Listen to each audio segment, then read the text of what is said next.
Well, most probably all of us here are familiar with what love is. It's an age-old word used usually to identify a relationship between a man and a woman, and it can be from the first capture of the heart, and we call it, I guess you have the saying here, swept off the feet. You have that term here. And it could be to a golden wedding, 50 years. Sue, you have that by experience, 50 years, or some to a diamond wedding, 60 years, or some to a platinum wedding, 70 years of marriage. Or it can be identified with a passion for things other than human beings, like love for animals. And I don't know, Elizabeth, whether you have a real passion and a love for Sierra or not, but she's a determined dog. Or it could be a love for hobbies of interest, possibly. But there will be those of us here today who can say that they have given their heart to others or another person, and they have no regrets at all. Yes, perhaps differences and struggles, but no regrets. And there is no doubt one or more of you who have pursued love, and it has resulted in trauma, regret, and hurt. You see, true love is not a swept off your feet momentary experience. There is always risk in love, always.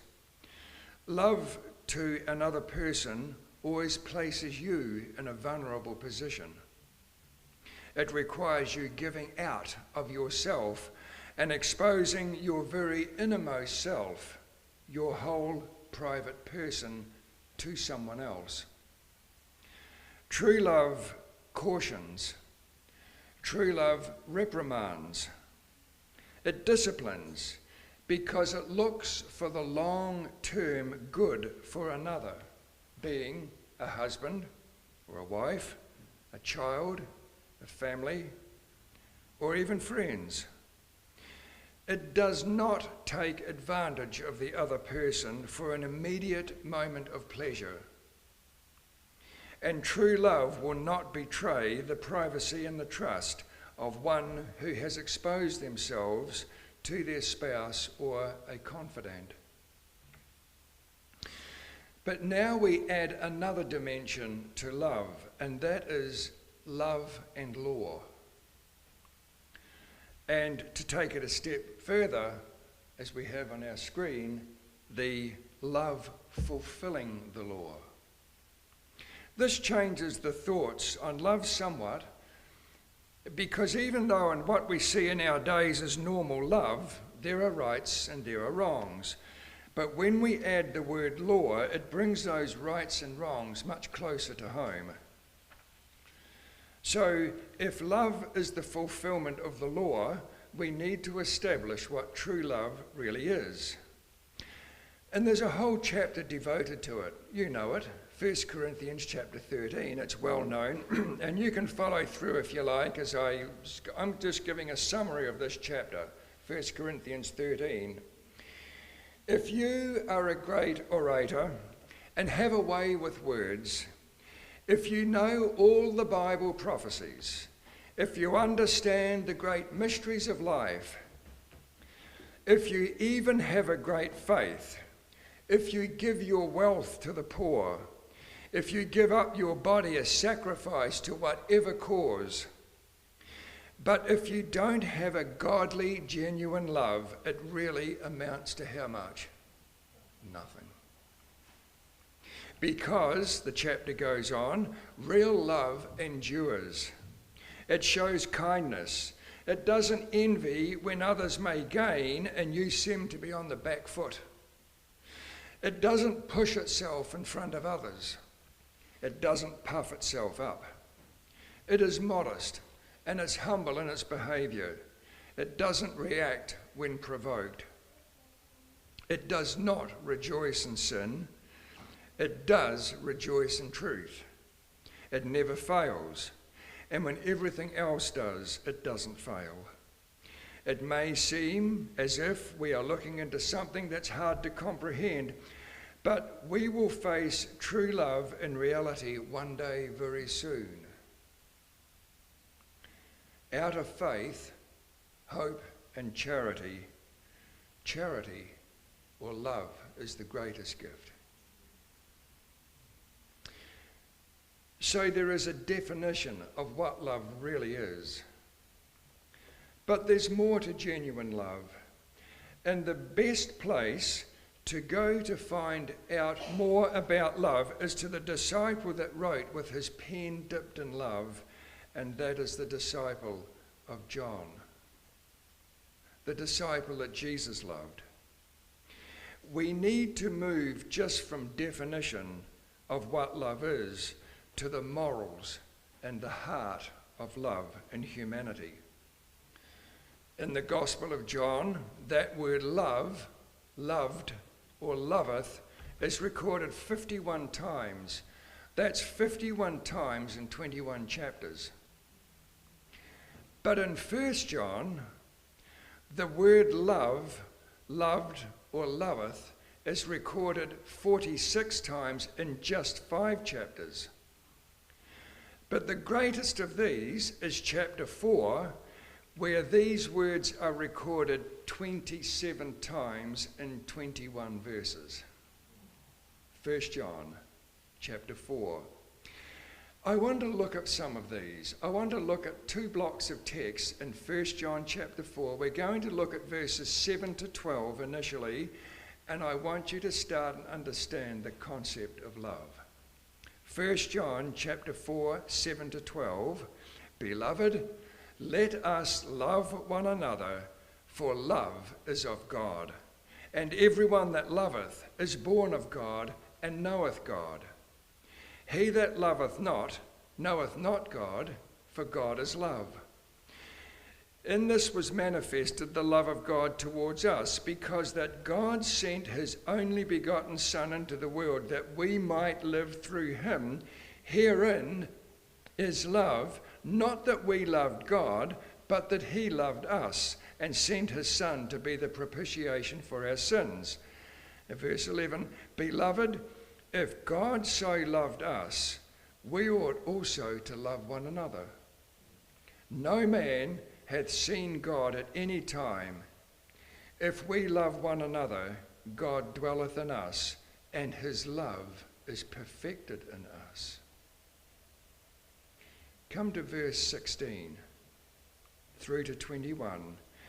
And we have known and believed that love that God has to us, God is love, and he that dwelleth in love loveth in God, and God in him. Herein is our love made perfect, that we may have boldness in the day of judgment, because as he is, so are we in the world. There is no fear in love, but perfect love casteth out fear, because fear has torment. He that feareth is not made perfect in love. We love him because he first loved us. If a man say, I love God, and hateth his brother, he is a liar. For he that loveth not his brother whom he hath seen, how can he love God who is not seen? And this commandment have we from him, that he who loveth God loveth his brother also. Wow, there's a lot of love in that chapter.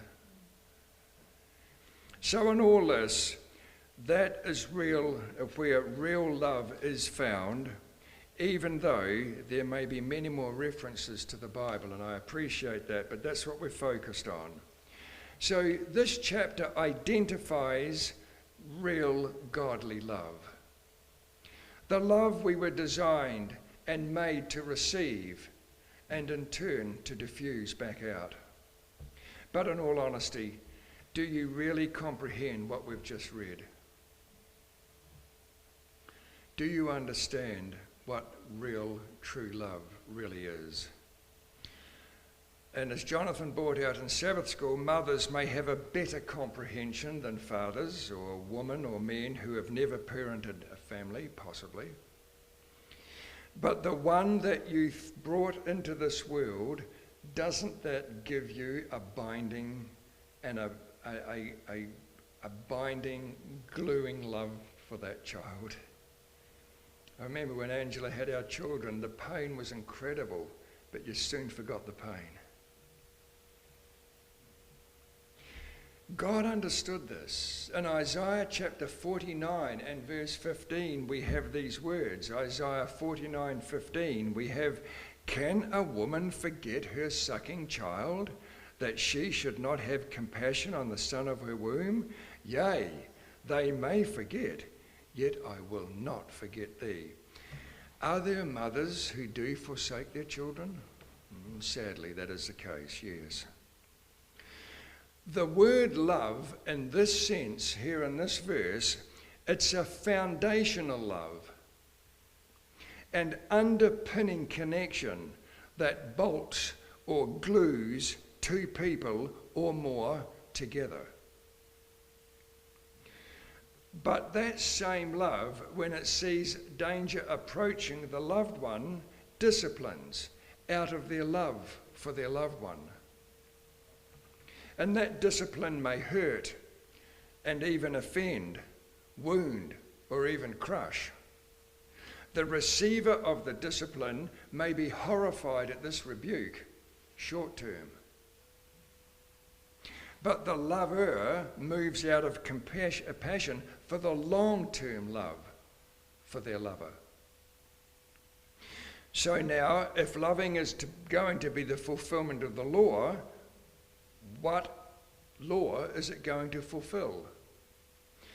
Well, the foundation of the law is found in Exodus chapter 20, verses 1 to 17.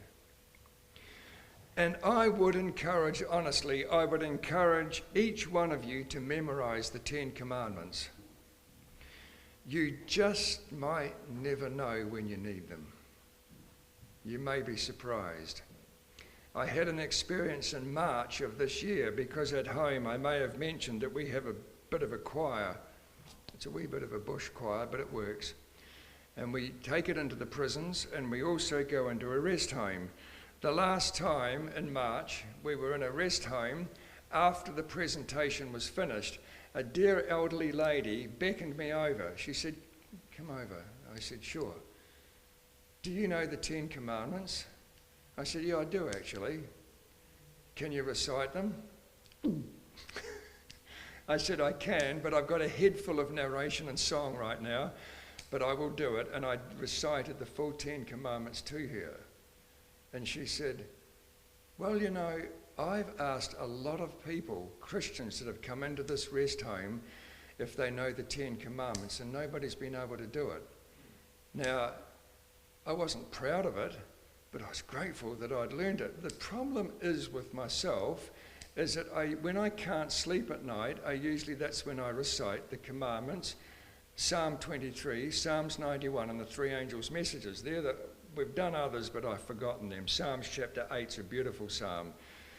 And the trouble is, as I go through these, I start falling asleep, but I'm reciting them to go to sleep, but as I'm going to sleep, I want to keep going. So it gets a bit broken up in the head. But I managed to get all the way through the 10 Commandments. She was impressed. But that's not what we do it for. But look, know the commandments because it's the foundation of what your life is. These 10 commandments make up one law. The law was instituted right at the beginning of the creation of this world. In fact, it existed before this world was created. And we have these words here: before this earth was called into being, God's law existed. Very clear, plain, obvious. It's clear. I add more to that. Jesus, the express image of the Father's person, the effulgence. Well, that's a big word. I had no idea what it meant, but it means brilliant radiance of his glory. So we'll change that. Jesus, the express image of his Father person, the brilliant radiance of his glory. The self-denying Redeemer throughout his pilgrimage of love to this earth was a living representative of the character of the law of God. In his life, it is made manifest the heaven-born love. Christ-like principles underlie the laws of eternal rectitude, or that word is right. This law is the very character of God himself, who was the one who originally gave the law of the Ten Commandments. He is the law of the Ten Commandments. That's who he is. But as far as we are concerned, it was given to and for the benefit of all humanity, even human beings who have never lived on the face of the earth. Every human being who has lived on the face of the earth. So what is that law like? Now you can turn to Psalms 19 with me, and I think they're actually all on the screen here because I want to just go through them fairly fast. The law of the Lord is what? Perfect. How can you better the law of the Lord if it's perfect? You can't. And what does it do? Converting the soul. So that's very clear. The law of God is perfect, but converting to what? Now, there are other words in the psalm that come under that word law, which include morals and principles. It goes on. The testimony of the Lord is sure, making wise the simple. The statutes of the Lord are right, rejoicing the heart. The commandment of the Lord is pure, enlightening the eyes. The fear of the Lord is clean, enduring forever, and the judgments of the Lord are true and righteous altogether. Wow, that's quite a statement. If we embrace all these attributes of God, then what will be the result? Well, look at the next verse. Verse 10, it says, more to be desired are they than gold, yea, much fine gold, sweeter also than honey in the honeycomb. Now, I'd say some of you have learnt that song. Yes. Yeah. You're singing it as we say it. And verse 11, moreover, by them is the servant warned, and in keeping of them there is what? Great reward. Well, but wait, there's more. If we go to Romans chapter 7 and verse 12, I think I put that up here as well. Wherefore the law is what? Holy. So the law is perfect, now the law is holy, and the commandment holy, but also just and good. 1 Timothy also has this to say in 1 Timothy 1 verse 8, but we know that the law is good if a man use it lawfully. So we've identified the law and what it looks like. Now, at the beginning of and I'll say the re-giving of the law at Mount Sinai, who spoke? How do you know? That's why you need to memorize the Ten Commandments. And God spake all these words, saying, I am the Lord thy God. That's God that spoke. He spoke those commandments. When Jesus was here on earth in his mission and ministry to regain humanity, did God through Jesus uphold his law? Matthew 5, 17 to 19, we have these words. Look them up with me. You'll most probably know them just about off by heart. Matthew 5, 17 to 19, think not that I am come to destroy the law or the prophets. I am not come to destroy, but to what? Fulfill. Exactly. 18, for verily I say unto you, till heaven and earth pass, one jot or one tittle shall in no wise pass from the law, till all be fulfilled. Whosoever therefore shall break one of the least commandments, and shall teach men so, he shall be called least in the kingdom of heaven.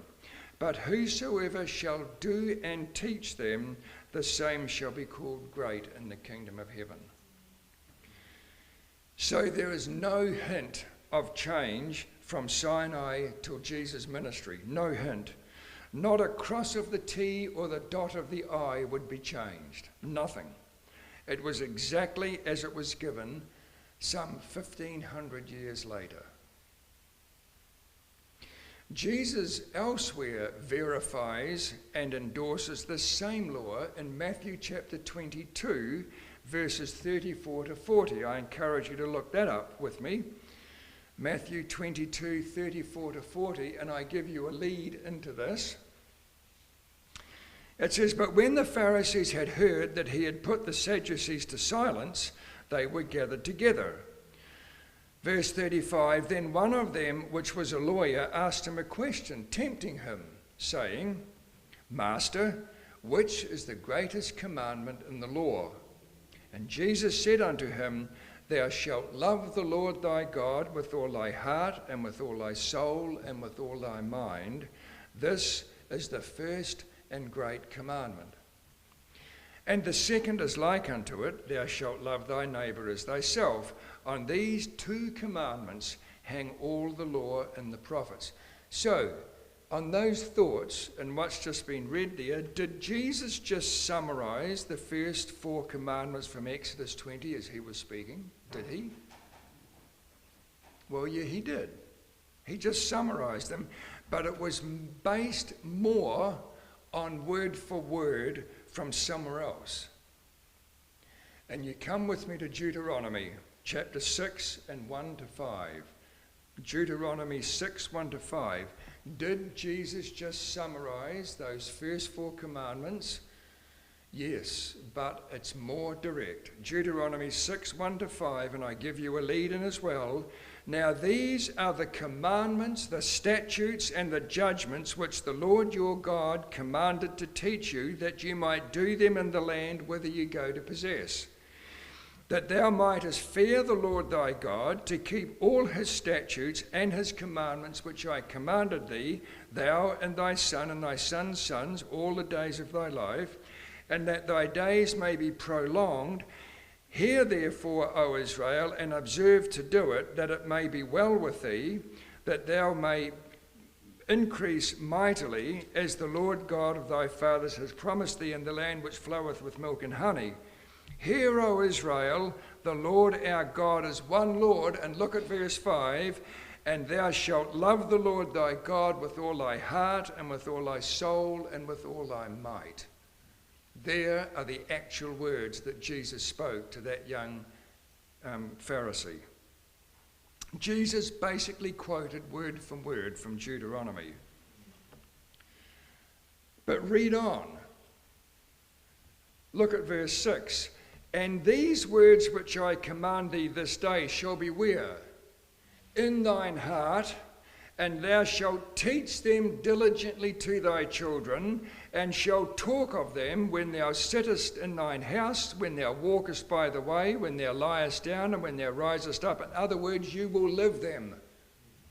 Verse 8, "And thou shalt bind them for a sign upon thy hand, and they shall be as frontlets between thine eyes, and thou shalt write them upon the posts of thy house and on thy gates."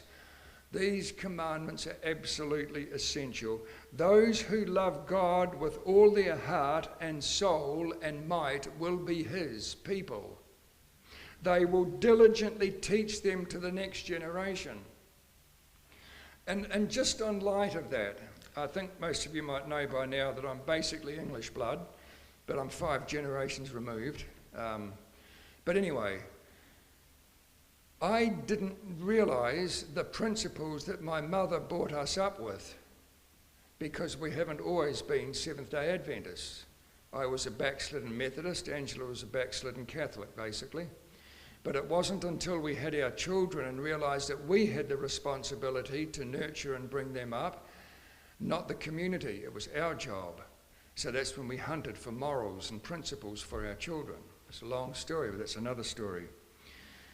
But when we came into this message, I realised the Christianity that was in our home without even knowing it. We went to Methodist Sunday school, and you went to the Catholic Church in our younger years. But both of us, you had good Christian principles. But for myself, I realised what our mother had brought us up to without realising it. It was so instilled into the English culture that it came through from generation to generation to generation, instilled in the heart and in the mind. So they will diligently teach them to the next generation. They will live them, talk of them all day, from the rising in the morning till the retiring in the evening, dawn till dusk. And it may not be that they're actually reciting these, they're living them. They live the principles. These people will have those commandments in the forehead and in their hands. Notice those words. In their thoughts and in their actions, two places where the mark of the beast will strive for supremacy. God said, if you keep my commandments, they will strive for supremacy as well. It's interesting where the mark of the beast will make its way if we allow it to. Their homes will reflect these principles even outside the doors of the home to the gates of their properties, that all who enter in will feel the presence of God in that home and in that family. It does work. It works. Can you see why the first commandment is the greatest commandment? But to complete the law, Jesus continues back there in Matthew 22. It says, and the second is like unto it, thou shalt love thy neighbour as thyself. So did Jesus just summarize the last 6 commandments as he was speaking, or was that more word for word from somewhere else? Well, it was. And you can find that in Leviticus chapter 19 and verse 18. And I'll just use one verse here. Here it is up here on the screen. Thou shalt not avenge, nor bear any grudge against thy children of thy people, but thou shalt love thy neighbour as thyself. So yes, it's a summary of the 6, but it's word for word. And the rest of that chapter in Leviticus 19 continues as to how to treat or how not to treat your fellow human being. So Jesus was not quoting anything new. He fully supported the law and identified himself with it. So how far-reaching is this law for our future? Well, you come to the end of the Bible, Revelation 22 verse 14, blessed are they that what? Do his commandments. Do. You act them out, that they may have right to the tree of life and may enter in through the gates into the city. Right through the gates of heaven is this law valid and essential. It does not change, at least from Exodus 20 in 1491 BC, right through until heaven and earth restored. In fact, it doesn't change right from before the creation of the world to eternity beyond. It doesn't, because they are God. These people will be keepers and doers of the law. Psalms 19 verse 11, moreover by them is thy servant warned, and in keeping of them there is great reward. And it was in Sabbath school as well. No, it was in the, I think, in the children's story, Elizabeth, you mentioned that there are always consequences to your choices. So now that we've identified love and law, the subject of our study is love fulfilling the law. So we'll spend a bit of time as we draw to a close on this. The ultimate fulfillment of the law, think about this, the ultimate fulfillment of the law is the love in the gift of Jesus Christ on the cross. That is the greatest gift. This is the heavenly gift that crowned the plan of salvation. It is divinity reaching down to fallen humanity. Zechariah chapter 13 verse 6, we have these words, and many of you will remember them well. What are these wounds in thine hands? Then he shall answer, those with which I was wounded in the house of my friends. The trauma that Christ went through, he can still say, through the trauma of my friends. I mean, wounded in the house of my friends. How could you say that? Luke chapter 23 verse 34 says, "Then said Jesus, 'Father, forgive them, for they know not what they do.'" How do we comprehend that? That is love fulfilling the law at a divine level. But what about love fulfilling the law at a human level? Well, let's go back to 1 John, that little book that speaks so much on love. 1 John chapter 2. And it starts off, "My little children, these things write I unto you, that you sin not. And if any man sin, we have an advocate with the Father, Jesus Christ the righteous. And he is the propitiation for our sins, and not for ours only, but also for the sins of the whole world. Hereby we do know him if we" what? "Keep his commandments." Verse 4, "He that saith, I know him, and keepeth not his commandments, is a liar, and the truth is not in him.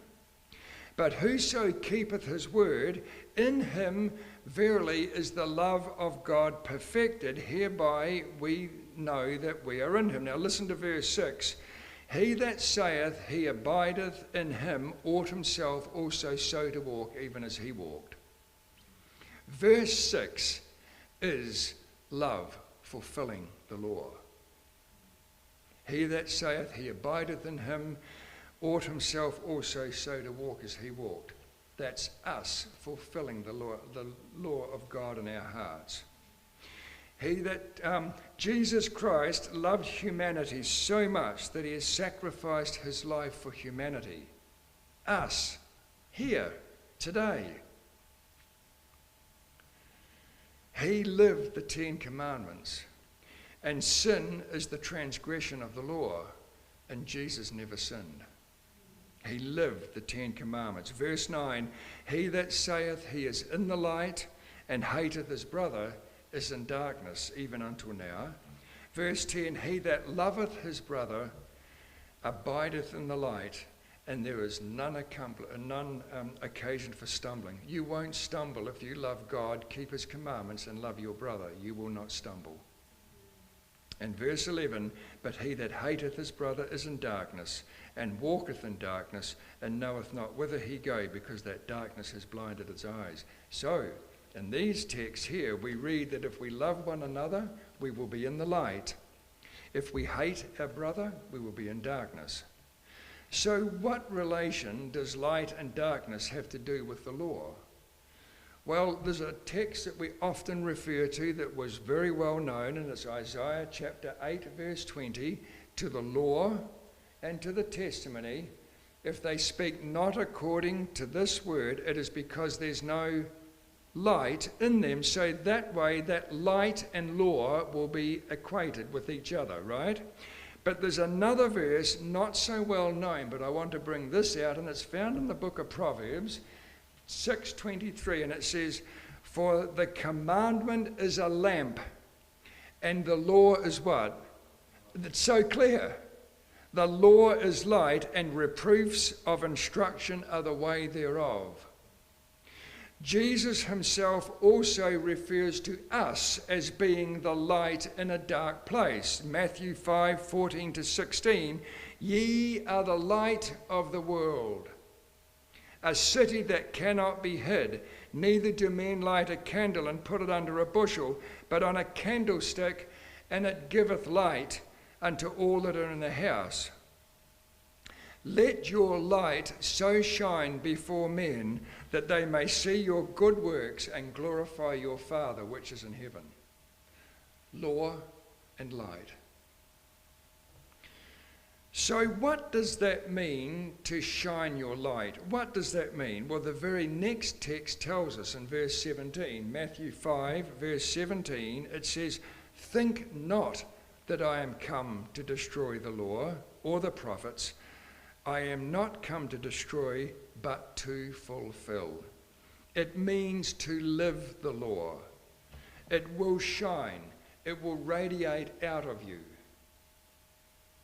So according to both Jesus and John, if we are a light to this world, we must be fulfilling the law. If we love our brother, we will be fulfilling the law. If we keep his commandments, we will be fulfilling the law. If we abide in him, we will be fulfilling the law. Jesus said he did not come to destroy his own law, but he came to fulfill it. So the love he gave, he himself fulfilled that law perfectly. And we are to follow in his steps and walk as he walked. And if we follow in his steps, we will be walking in the light and fulfilling the law. So is there anyone else in Scripture that records and links love with the fulfilling of the law? Yes, Paul does. And in Romans chapter 13, verses 8 to 10, I want you to turn there with me. Romans 13, 8 to 10, we have these words when you're ready. Owe no man anything but to love one another, for he that loveth another has what? Fulfilled the law. If you love one another, it's fulfilling of the law. Verse 9, for this, thou shalt not commit adultery, thou shalt not kill, thou shalt not steal, thou shalt not bear false witness, thou shalt not covet. And if there be any other commandment, it is briefly comprehended in the saying, namely, thou shalt love thy neighbour as thyself. Love worketh no ill to his neighbour, therefore love is the fulfilling of the law. Twice there you've got it in those verses. The strong emphasis in these verses is very similar to 1 John chapter 2. Here in Romans 13, it's very direct. If you love your fellow brother or your sister, you will be fulfilling the law. You will be. And in verse 9 identifies what law Paul is referring to, the Ten Commandments. He has a little bit more to say on this in Galatians chapter 5 and verse 14, and it's just this one verse, and it says, for all the law is fulfilled in one word, even in this, thou shalt love thy neighbour as thyself.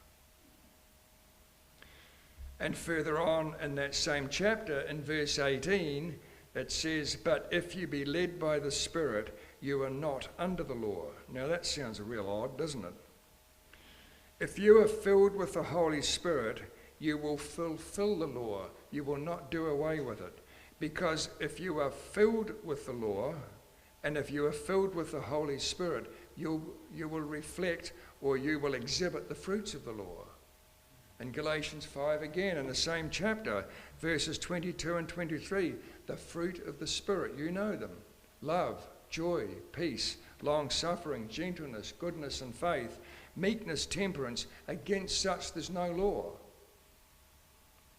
Twice here Paul states that if you live the law, there is no law. That means that the law does not condemn you. You are living within the confines of the law, so it doesn't exist. Sounds double Dutch, I know. But the moment you step out of the confines of the law, it condemns you. Now, I want to give you an illustration of that. We had a very good friend, some of you may remember Dane Griffin. It was a long time ago. Dane unfortunately contracted cancer and is no longer with us. But I remember he came to New Zealand and talked to us years ago. And he said on this subject, he said, I had an uncle who lived in the eastern side of the USA. He said, we were living on the western side and in California, and he said there was a law made in America that every driver had to wear a seatbelt. That law was coming into the US, that seatbelts were becoming compulsory. Dane contacted his uncle, and as he was talking to him, he says, oh, by the way, he said, you realise there's a law coming in that is mandatory to wear seatbelts. And his uncle said, thanks, Dane, but that law doesn't apply to me.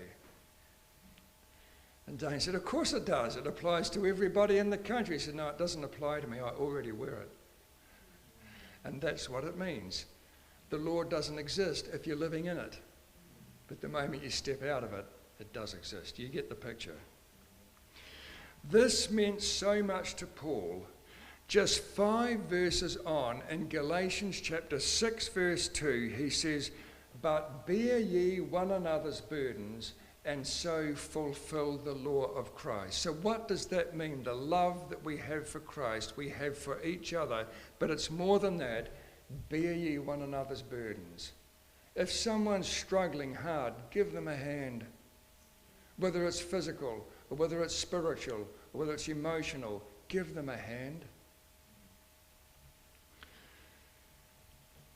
Back in a couple of verses back in Galatians 5:25, it says, if we live in the Spirit, let us also walk in the Spirit. There's plenty here. 1 John 2:6 again, I repeat it. He that saith he abideth in him ought himself also so to walk even as he walked. There's plenty of evidence. Fulfilling the law of love in love involves not merely keeping the law in a sense of refraining from committing sin, but also in actively doing good faithfully to advance justice and mercy. Fulfilling the law of love is much more than reading the letter of the law and exacting ourselves to keep it, but it will touch the heart. It will convert the heart and reach out to the hearts of others. So back to Paul again, writing to Timothy. He says, 1 Timothy 1 verse 5, it says here, now the end of the commandment is charity, out of a pure heart and out of a good conscience and of faith unfeigned. In other words, what Paul is saying here, to sum up all the commandments, they are a gift of charity.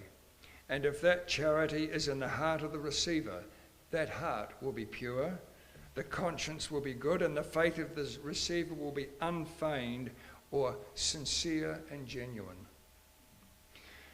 Desire of Ages brings these words out, and it's beautiful. It says, love to man is the earthward manifestation of love to God. It was to implant this love, to make us children of one family, that the King of Glory became one with us. And when his parting words were fulfilled, love one another as I have loved you, when we love the world as he loved it, then for us his mission is accomplished. We are fitted for heaven, for we have heaven in our hearts. Isn't that beautiful? And there's a quote, and I remember it on Adventist Home, page 16, if we're going to be saints in heaven, we need to be saints on earth. In this whole message that we've studied here today, there is one short verse that really sums this whole study up. We are fitted, we could have started with this verse and it would have closed the whole thing up. It's very simple. It's in John chapter 14, verse 15. If you love me, keep my commandments. Those few words, in them there is love, there is law, and there is fulfillment. Just in those few words. So let's just look at some valuable insights as we draw this to a close. The 10 commandments, thou shalt and thou shalt not, are 10 promises assured to us if we render obedience to the law governing the universe. If you love me, keep my commandments. Here is the sum and the substance of the law of God. The terms of salvation for every son and daughter of Adam are here outlined. The 10 holy precepts spoken by Christ upon Mount Sinai were the revelation of the character of God and made known to the world the fact that he had jurisdiction over the whole human heritage. The law of the 10 precepts of the greatest love that can be presented to man is the voice of God from heaven speaking to the soul in promise. This do, and you will not come under the dominion and the control of Satan. There is not a negative in that law, although it may appear thus. It is do and live, even though it says thou shalt not. It is do and live. And if we do and live these 10 holy precepts, we will naturally draw others to Christ. As we're told in the end, people will come to us and they'll say, Carson, what is it that you've got? Because I want it.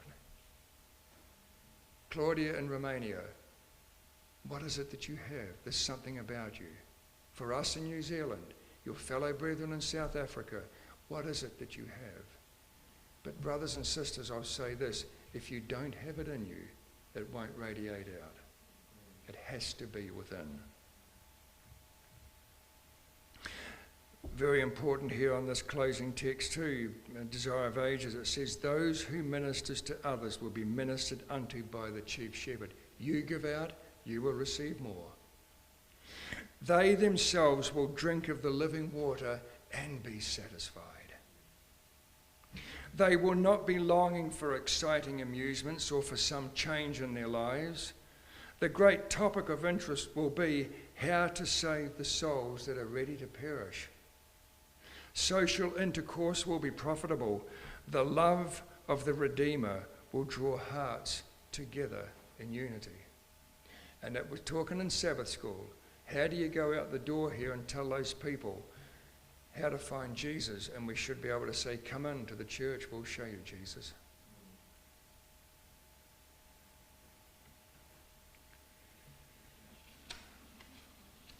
And the closing text is, again, bear ye one another's burdens, and so fulfill the law of the Lord. I just pray that this has been a blessing to you and a help and an encouragement.